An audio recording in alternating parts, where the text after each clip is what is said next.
வணக்கம் மக்களே. சொந்த மண்ணில் 17 டெஸ்ட் ஆட்டத்தை வின் பண்ணியிருக்காங்க இந்திய அணி. இப்போ இங்கிலாந்துக்கு எதிரான டெஸ்ட் தொடரையும் கைப்பற்றி சாதனை பண்ணியிருக்காங்க. பேஸ்பால் யுக்தியை கையாண்டுட்டு வந்த இங்கிலாந்து அணி முதலா ஒரு சீரீஸை இழக்கிறது இதுதான் முதல் முறை.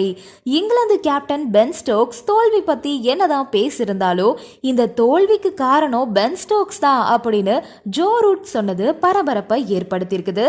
அப்படி ஸ்டோக்ஸ் என்னதான் பண்ணாருன்னு நாம யோசிக்கிறதுக்கு முன்னாடி ரூட்டே அதுக்கான விடையையும் சொல்லிருக்காரு. ஸ்டோக்ஸ் பண்ண இந்த மிஸ்டேக் தான் காரணம் அப்படின்னு சொல்லிருக்காரு.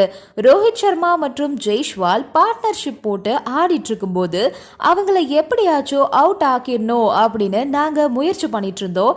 அப்போ ஸ்டோக்ஸ் எனக்கு ஒரு ஓவர் கொடுத்து பால் போட வச்சாரு. ஜெய்ஷ்வால் அவுட் ஆகிட்டாரு. அடுத்தடுத்த ஓவர் எனக்கு கொடுக்கப்படல. அது மட்டும் இல்லாம பஷீர் மற்றும் ஹாட்லி இவங்க மட்டும் தான் டே ஃபுல்லாவே பந்து போட்டுட்டு இருந்தாங்க. எனக்கு அடுத்தடுத்த ஓவர் பந்து வீச வாய்ப்பு கொடுத்திருந்தா கண்டிப்பா நான் 2 இல்லனா 3 விக்கெட்களை எடுத்திருப்பேன். அதன் மூலமா இந்த மேட்சை நாங்க வின் பண்ணிருப்போம்.